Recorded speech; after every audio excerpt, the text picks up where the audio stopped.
remind you that your thoughts, I will even say all of your thoughts, are not yours.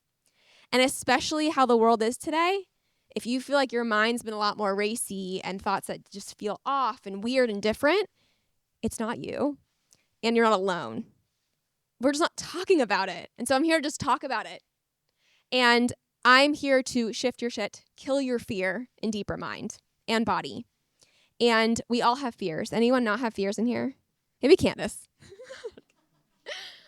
We all have fears. And we don't realize how much they're impacting our mind. And if anything, entrepreneurship is showing you all your own shit. It's like self-help discovery journey on its own. And I want you to show up for you. And I want you to know that your thoughts are not you. And who would you be in this world before the world told you who to be? Before those people told you who you were? Before systems told you how to act? That's what we get to the root. I'm not about going in the fluff. I'm not about going in consciousness, because subconscious is 95% of the way that you operate in the world. 5% conscious. So when you're saying, I don't know why I couldn't shift that thing, I have this behavior, I have this pattern in my life, this relationship dynamic keeps showing up, or this thing in my business keeps occurring, money, love, relationships, you name it. Again, it's not you. There's conditions and programmings that are happening and occurring in your deeper mind that are creating that reality. So we get real with ourselves. We shift the shit. We notice the shit first, because that's also winning when we notice it. And let's go ahead.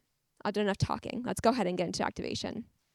Again, at any time, you can step out of it. At any time, you take and leave what you like. You get to decide, is it useful? I always say it's like wearing a jacket in a store. No one is pointing a gun to your head saying you have to now buy it and leave with it, right? You get to try it on, see how it feels, and then you get to decide. So with that, I want you to just be in a mode of receiving right now, because all of you are huge givers. It's been so inspiring to see the giving energy and hearts in this room. But now I ask for you to receive. So what would it be like to fully receive right now? And before we do, how can you at least 10% more right now get into some ease, right? The mind is ease, but we create dis-ease. There's a reason for that word. How can we release the dis so we can bring in more of that ease? So how can you be more easeful right now in your chair? What does that look like? Leaning one way or the other, really sinking back in, even going and like slunging over. I want you to get into your ease right now. And maybe you close the eyes or soften the gaze. And just notice your breath. This whole day, your breath's been breathing for you without you having to tell it to. Can you imagine if we had to tell it to breathe, we wouldn't be able to do anything else. So even the idea that our minds are creating all these thoughts, sometimes looping or feeling loud or heavy or hard, our minds get to create. All your mind is doing is getting your attention because it wants to create, it wants to flow through you magic for the world, others.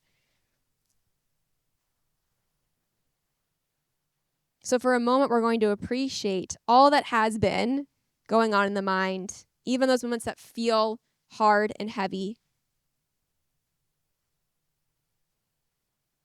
Because the darkness, is what we can call these thoughts, are actually helping us create more light. Because from there, we become stronger, more efficient, more effective in all that we be. Not what we do, it's what we be.